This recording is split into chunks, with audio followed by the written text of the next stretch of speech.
Hello everyone. तर आजच्या video लेक्चरमध्ये आपल्याला सेकंड चॅप्टर जो दिलेला आहे डिराइव्ड सिंटॅक्टिकल कन्स्ट्रक्ट्स इन जावा आज आपल्याला स्टार्ट करायचा आहे. ठीक आहे. तर ह्या चॅप्टरमध्ये आपल्याला वेगवेगळे पॉईंट्स बघायचे आहेत वन बाय वन. ठीक आहे. तर मागच्या व्हिडिओ लेक्चरमध्ये आपण फर्स्ट चॅप्टर आपण कंप्लीट केलेला आहे. ठीक आहे. तर आजच्या व्हिडिओ लेक्चरमध्ये आपल्याला बेसिकली पहिला कन्स्ट्रक्टर काय आहे म्हणजे काय, कन्स्ट्रक्टरचे टाईप्स कुठले, त्यानंतर मल्टिपल कन्स्ट्रक्टर कसे वापरायचे म्हणजेच कन्स्ट्रक्टर ओव्हरलोडिंग हे कसं वापरायचं आणि त्याच्या रिलेटेड आपल्याला वेगवेगळे एक्झाम्पल्स पण देखील बघायचे. ठीक आहे. तर मागच्या सेमिस्टरला तुम्ही ऑब्जेक्ट ओरिएंटेड प्रोग्रॅमिंग लँग्वेज म्हणजे C++ प्रोग्रॅमिंग लँग्वेज शिकला आहात. ठीक आहे. तर त्याच्यामध्ये पण तुम्ही ऑलरेडी कन्स्ट्रक्टर म्हणजे काय ह्याच्याविषयी शिकला आहात. ठीक आहे. तर मी आज पुन्हा एकदा सांगतो कन्स्ट्रक्टर.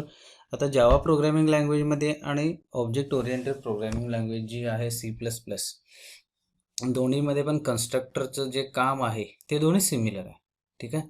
आता कन्स्ट्रक्टरचे डेफिनेशननुसार बघा, in Java programming a constructor is block of code similar to the method. म्हणजेच तुम्ही शिकला आहात कन्स्ट्रक्टर म्हणजे काय, it is a block of code like the method. आता इथं मेथड म्हणजेच मी मागच्या व्हिडिओ लेक्चरमध्ये सांगितलेलं आहे की मेथडला आपण पूर्वी काय म्हणत होतो, फंक्शन्स. फंक्शन आणि मेथड सेम आहे. म्हणजे कन्स्ट्रक्टर हे एका फंक्शन सारखंच काम करतं, फक्त कन्स्ट्रक्टरला रिटर्न टाईप नसतो. ठीक आहे. It is called when the instance of the class is created. It is called when the instance म्हणजे थोडक्यात आपण म्हणू शकतो इथं ऑब्जेक्ट. म्हणजे कन्स्ट्रक्टर कधी कॉल होतो, जेव्हा एखाद्या क्लासचा ऑब्जेक्ट आपण क्रिएट करतो. एखाद्या क्लासचा ऑब्जेक्ट आपण क्रिएट करतो त्याला आपण काय म्हणू शकतो, तर त्यावेळेला ऑटोमॅटिक कन्स्ट्रक्टर कॉल होतो. ठीक आहे. At the time of constructor calling memory for the object is allocated in the memory. बरोबर आहे. म्हणजे जेव्हा ऑब्जेक्ट क्रिएट होतो त्यावेळेलाच मेमरी क्रिएट होते आणि मेमरी क्रिएट झाली तर त्यावेळेला कन्स्ट्रक्टर ॲटोमॅटिकली कॉल होतो आणि त्याच वेळेला मेमरीमध्ये त्याला स्पेस मिळतो कन्स्ट्रक्टरला. It is a special type of the method. It is a special type of method. आता हिला स्पेशल टाईप का म्हणलेलं आहे, कारण कन्स्ट्रक्टरचं नाव हे क्लासच्या नावं म्हणजे सेम असतं. क्लासचं नाव आणि कन्स्ट्रक्टरचं नाव सेम असतं म्हणून त्याला काय म्हणले, it is a special type of method. Constructor have no any return type. म्हणजे त्याला कुठलाही रिटर्न टाईप नसतो. म्हणजे याचा अर्थ काय, जेव्हा आपण एखादं फंक्शन किंवा एखादं मेथड लिहितो, वॉइड शो, वॉइड ॲड. आता हे वॉइड म्हणजे ह्याला आपण म्हणतो की रिटर्न टाईप. असा हा रिटर्न टाईप कुठल्याही प्रकारचा रिटर्न टाईप कन्स्ट्रक्टरला नसतो. म्हणजे एखाद्या कन्स्ट्रक्टरला नाव दिलं तर त्याच्यापूर्वी वॉइड किंवा एंटर कॅर असं आपण काही लिहू शकत नाही आहे, बिकॉज ऑफ इट्स प्रॉपर्टी. ठीक आहे. त्याचप्रमाणे जावाचा कन्स्ट्रक्टर ॲबस्ट्रॅक्ट नसला पाहिजे. ॲबस्ट्रॅक्ट याचा अर्थ, ॲबस्ट्रॅक्ट फंक्शन आपण यापूर्वी पण बघितलेलं आहे. थोडक्यात मी सांगतो, ॲबस्ट्रॅक्ट म्हणजे एखादं फंक्शन विदाऊट इट्स डेफिनेशन लिहायचं, म्हणजे फक्त डिक्लेरेशन करायचं आणि त्याची डेफिनेशन दुसऱ्या क्लासमध्ये आपण लिहू शकतो. त्याचप्रमाणे स्टॅटिक नको आहे, फायनल नको आहे. ठीक आहे. ह्या सेम प्रॉपर्टीज आपण object oriented programming language C++ मध्ये बघितलेलं आहे. ठीक आहे.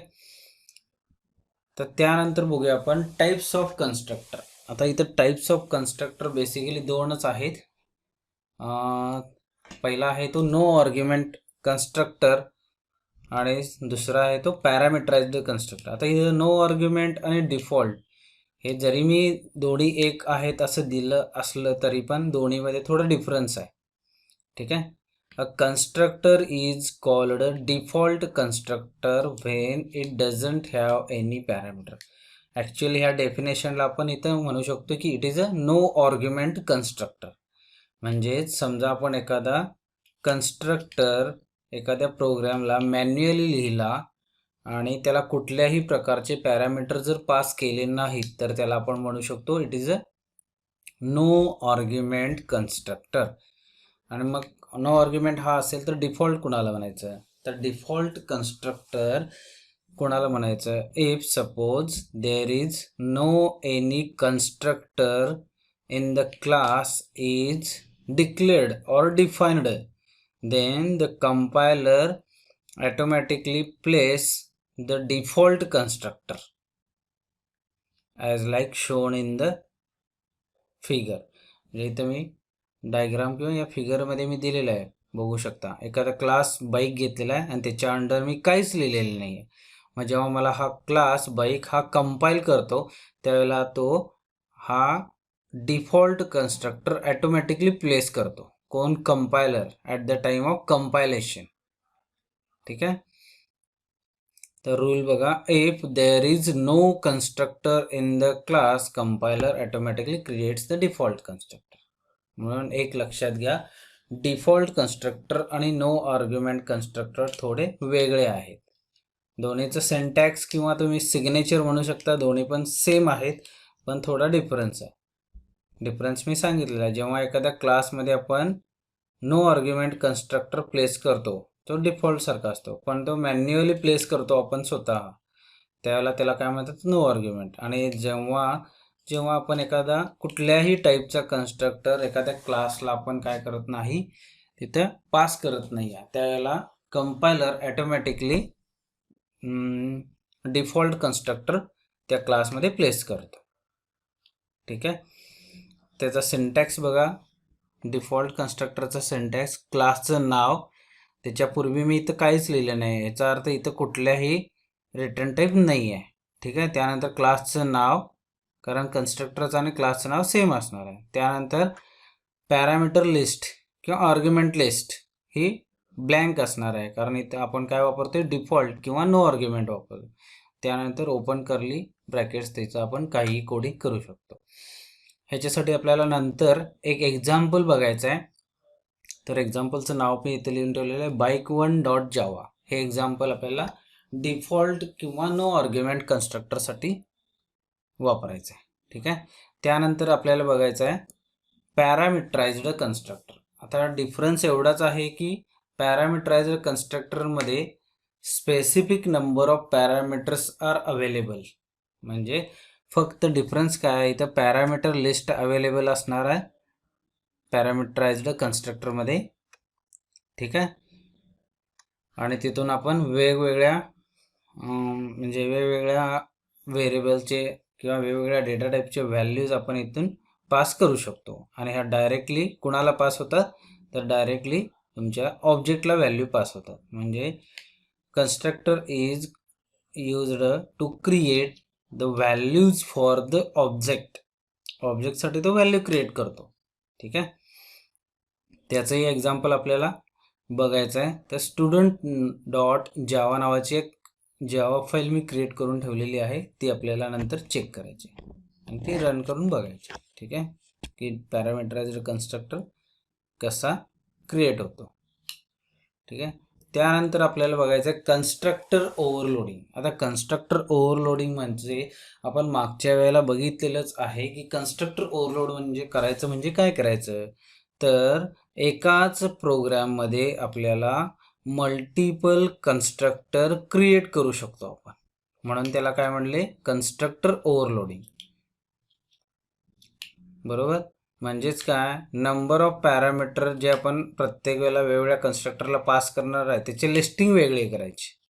म्हणजे काय, एखादा डिफॉल्ट कन्स्ट्रक्टर करायचा, एखादा पॅरामीटराइज्ड कन्स्ट्रक्टर विथ सिंगल पॅरामीटर, किंवा एकापेक्षा जास्त पॅरामीटर विथ डिफरंट डेटा टाईपचा पॅरामीटर करायचे. असे वेगवेगळे त्याचे कॉम्बिनेशन्स आपण इथे यूज करू शकतो इन कन्स्ट्रक्टर ओव्हरलोडिंगमध्ये.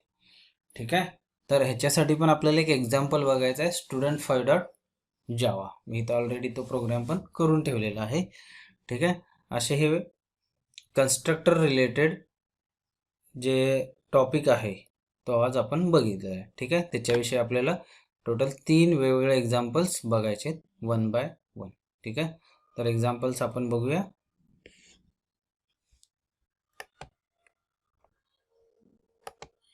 पहिलं जे एक्झाम्पल आहे ते डिफॉल्ट कन्स्ट्रक्टरसाठी आहे. पहिलं जे एक्झाम्पल आहे ते डिफॉल्ट कन्स्ट्रक्टर आहे. आता इथं मी बघा, लक्ष द्या प्रोग्राममध्ये, इथं मी क्लासचं नाव काय दिले, bike1 दिले आणि त्याच नावाने मी इथं फाईल पण सेव्ह केलेली आहे बिकॉज ऑफ इट्स रूल. ठीक आहे. मग कन्स्ट्रक्टरच्या डेफिनेशननुसार कन्स्ट्रक्टरचं नाव हे त्या क्लासचं नाव सेम पाहिजे. ठीक आहे. मग bike1 आणि सेम इथं मी कन्स्ट्रक्टरला नाव पण दिलेलं आहे bike1, जसं आपण एखाद्या मेथडला नाव देतो त्याचप्रमाणे. ठीक आहे. आता याच्या पुढं मी काही लिहिलं नाही, म्हणजे इथं वाईड असं लिहिलेलं नाही आहे किंवा एंड असंही लिहिलेलं नाही आहे. ठीक आहे. कारण का डेफिनेशननुसार कन्स्ट्रक्टरला कुठलाही रिटर्न टाईप नसतो. आता इथं मी पॅरामीटर काहीच पास केलेले नाहीत, म्हणजे आपल्याला इथं पॅरामीटर पास करावे लागतात. ठीक आहे. तर इथं मी काहीच पॅरामीटर पास केलेले नाही आहेत. याचा अर्थ हा कुठला कन्स्ट्रक्टर होतो, हा डिफॉल्ट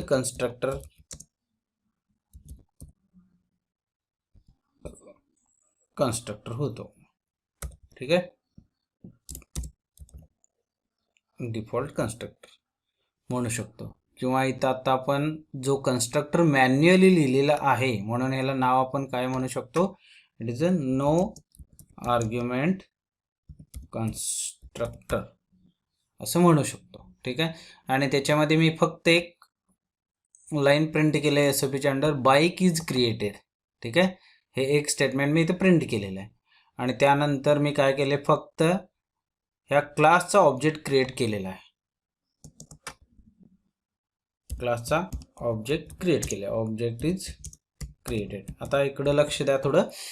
आता इथं तुम्ही बघू शकता, जे आपण C++ प्रोग्रॅमिंग लँग्वेजमध्ये आपण ऑब्जेक्ट कसं क्रिएट करत होतो, तर फक्त bike1 b सेमिकोलॉन इतकंच देत होतो. बरोबर आहे. पण आपल्याला जावा प्रोग्रॅमिंग लँग्वेजमध्ये जर ऑब्जेक्ट क्रिएट करायचा असेल तर आपल्याला इथं न्यू ऑपरेटर वापरावा लागतो. ऑब्जेक्ट क्रिएट करायचा असेल तर आपल्याला न्यू ऑपरेटर वापरावा लागतो. ठीक आहे. कारण का विदाऊट न्यू ऑपरेटर आपण जावा प्रोग्रॅमिंगमध्ये ऑब्जेक्ट क्रिएट करू शकत नाही. ऑब्जेक्ट क्रिएट करणं याचा अर्थ मेमरीमध्ये त्या क्लाससाठी आपल्याला स्पेस अलोकेट करणं. ठीक आहे.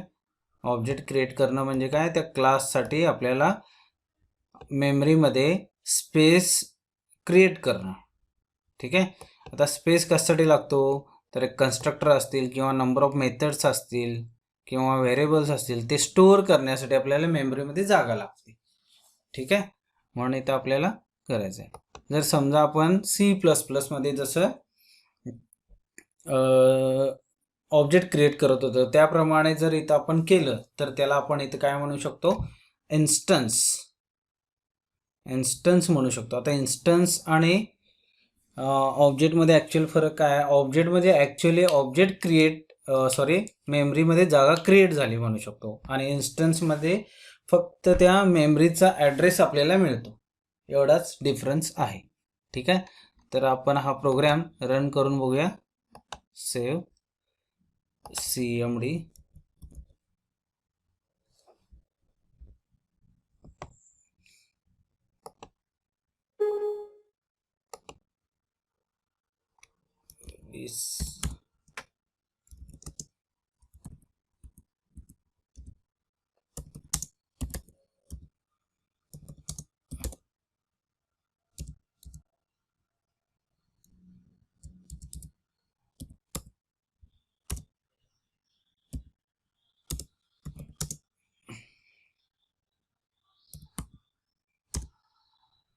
जावा सी स्पेस बाईकसाठी बी.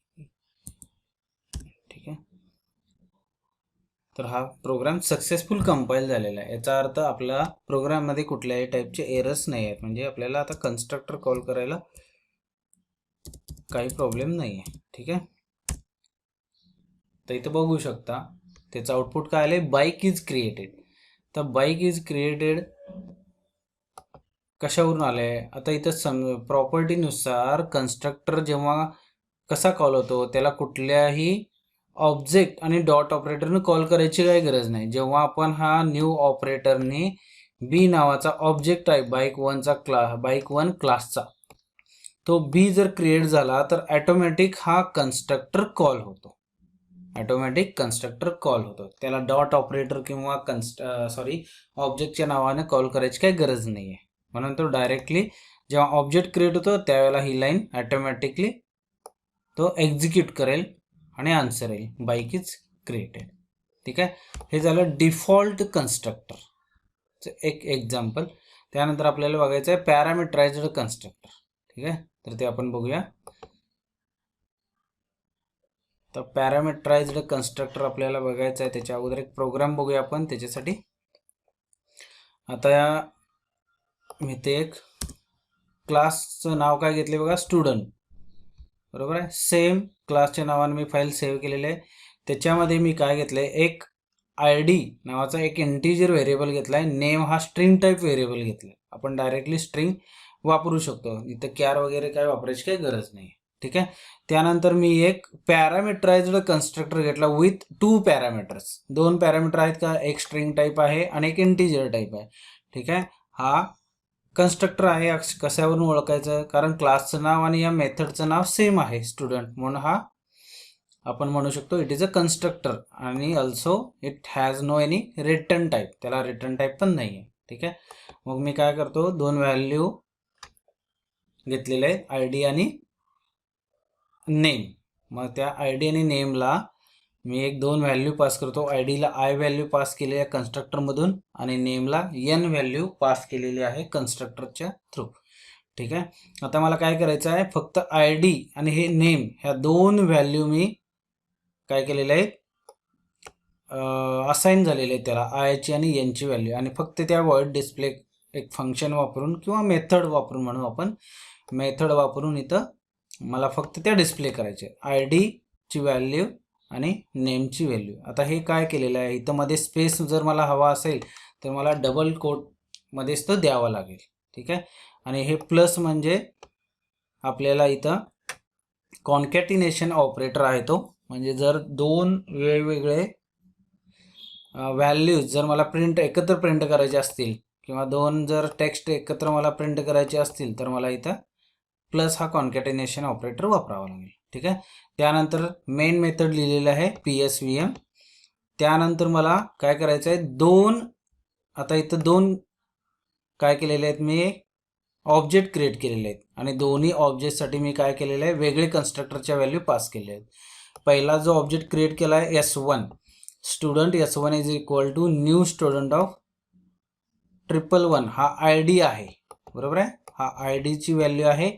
आणि नेमसाठी मी डबल कोटमध्ये सिमरन असं लिहिलेलं आहे. बरोबर आहे, तर हे डबल कोट का वापरलं आहे, कारण मी इथं डेटा टाईप कुठला वापरला आहे, तर स्ट्रिंग वापरला आहे. कॅर जर वापरला असतं तर सिंगल कोट आणि ओनली 1 कॅरेक्टर इज डिस्प्ले, म्हणजे कॅर जर वापरला असेल तर एकच कॅरेक्टर डिस्प्ले झाला असता. ठीक आहे, म्हणून मला जर सगळे कॅरेक्टर डिस्प्ले करायचे आहेत म्हणून मी काय वापरलेलं आहे, इथं स्ट्रिंग हा डेटा टाईप वापरला आहे. त्यानंतर मी एक दुसरा ऑब्जेक्ट क्रिएट केलेला आहे S2, त्याला व्हॅल्यू काय पाठवलेत बघा, मी आय डीसाठी 222 आणि नेम ॲज अ अनुजा म्हणून मी पाठवलेलं आहे. ठीक आहे, आणि त्यानंतर मला जसं आपण C++ प्रोग्रॅमिंग लँग्वेजमध्ये ऑब्जेक्ट आणि डॉट ऑपरेटर त्यानंतर फंक्शनचं नाव हे सेम आहे, त्यानंतर मी हे दोन्ही ऑब्जेक्टचे जे फंक्शन असणार आहे डिस्प्ले ते मी इथं कॉल केलेले आहेत. S1 साठी डिस्प्ले वेगळा असणार आहे आणि S2 साठी डिस्प्ले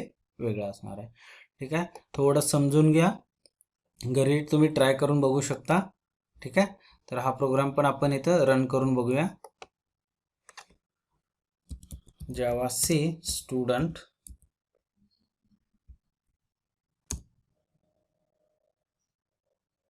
आता हा प्रोग्राम कंपाईल झालेला आहे सक्सेसफुल, रन करून बघूया. ठीक आहे, आता हा इथं आय डीची व्हॅल्यू 111 सिमरन आणि इथं सेकंड म्हणजे S1 डॉट डिस्प्लेची व्हॅल्यू काय आलेली आहे, 111 सिमरन. S2 डॉट डिस्प्लेची व्हॅल्यू आहे 222 अनुजा, असं त्याचा आन्सर आहे. ठीक आहे, म्हणजे दोन वेगवेगळ्या ऑब्जेक्टसाठी आपण दोन वेगवेगळ्या व्हॅल्यू कन्स्ट्रक्टरच्या थ्रू पास करू शकतो. आता कन्स्ट्रक्टरच्या थ्रू पास करायचे असेल तर डायरेक्टली त्या स्टुडंट नावाच्या क्लासमधून ह्या व्हॅल्यू पास करायच्या, ज्याप्रमाणे आपण C++ प्रोग्रामिंग लँग्वेजमध्ये पण सेम केलेलं. ठीक आहे, समजून घ्या व्यवस्थित हा प्रोग्राम. ठीक आहे, आणि घरी तुम्ही ट्राय करून बघा. ठीक आहे, हा झाला एक पॅरामीटराइज्ड कन्स्ट्रक्टर. आता आपण टोटली दोन वेगवेगळे प्रोग्राम बघितले आहेत, एक डिफॉल्ट आणि पॅरामीटराइज्ड. आता हे दोन्ही पण काय करायचे, दोन्हीही कन्स्ट्रक्टर आपल्याला एकाच क्लासमध्ये जर वापरायचे असतील तर ते आपण वापरू शकतो. त्यालाच आपण काय म्हणतो, कन्स्ट्रक्टर ओव्हरलोडिंग. ठीक आहे, आता इथं मी बघा, तुम्ही दोन मी पॅरामीटराइज्ड कन्स्ट्रक्टर वापरले आहेत, एक इथे आहे आणि एक इथे आहे. आता इथं मी दोन पॅरामीटर वापरलेले आहेत आणि इथं मी 3 पॅरामीटर्स वापरलेले आहेत. ठीक आहे, याच्यामध्ये मी व्हॅल्यू डिक्लेअर केलेले आहेत, बघू शकता, किंवा इथे व्हेरिएबल डिक्लेअर केले आहेत, ID, नेम आणि एज. पहिल्या कन्स्ट्रक्टरमध्ये फक्त मी ID आणि नेम युजरकडनं घेणार आहे आणि दुसऱ्या कन्स्ट्रक्टरमधून मी ID, नेम आणि त्याचं एज हे तिन्ही व्हॅल्यू मी युजरकडनं घेणार आहे आणि त्या तिन्ही व्हॅल्यू मला इथं डिस्प्ले करायचे आहेत. ठीक आहे, या तिन्ही व्हॅल्यू मला डिस्प्ले करायचे आहेत, ID, नेम आणि एज. मग त्यासाठी मला इथं दोन वेगळे कन्स्ट्रक्टर वापरलेत, म्हणून मला ॲटलिस्ट म्हणजे कमीत कमी मला दोन ऑब्जेक्ट इथं क्रिएट करावे लागतील, कारण इथं दोन वेगवेगळे कन्स्ट्रक्टर आहेत, म्हणून आपल्याला इथं दोन कमीत कमी ऑब्जेक्ट क्रिएट करावे लागतील. मग पहिला ऑब्जेक्ट आहे तो S1 आहे, दुसरा आहे तो S2. पहिला S1 मध्ये मला काय दोन व्हॅल्यू वापरायचे आहेत, एक इंटिजर टाईप आणि एक स्ट्रिंग टाईप. आणि दुसऱ्या कन्स्ट्रक्टरसाठी मला एक इंटिजर, एक स्ट्रिंग आणि एक परत इंटिजर. आता इथं जो सिक्वेन्स आहे, इथं जो सिक्वेन्स असेल त्याच सिक्वेन्समध्ये मला इथं व्हॅल्यू इथं पास करावे लागतील. समजा इथं सिक्वेन्स चुकला तर आपल्याला प्रोग्राममध्ये एरर येतील. ठीक आहे, त्यामुळे व्यवस्थित जसं आपण कन्स्ट्रक्टरमध्ये ऑर्डर जशी दिलेली आहे त्याच ऑर्डरमध्ये आपल्याला इथं व्हॅल्यूज पास करावे लागतील. ठीक आहे, तर हा प्रोग्राम पण आपण इथं रन करून बघूया.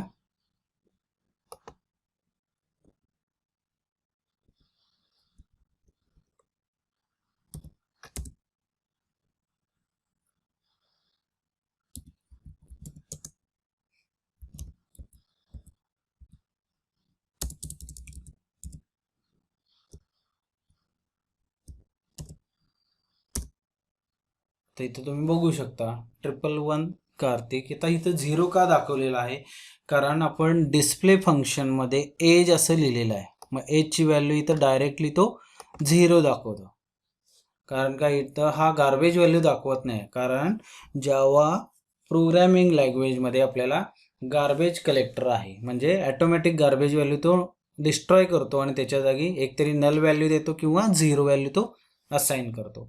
आणि सेकंड जे आन्सर आहे ते 222 गौरव 19 असं जी व्हॅल्यू आपण पास केली आहे त्याचप्रमाणे तो डिस्प्ले करतो. ठीक आहे, आता हे झालं टोटल कन्स्ट्रक्टर आणि कन्स्ट्रक्टरचे टाईप्स विथ कन्स्ट्रक्टर ओव्हरलोडिंग.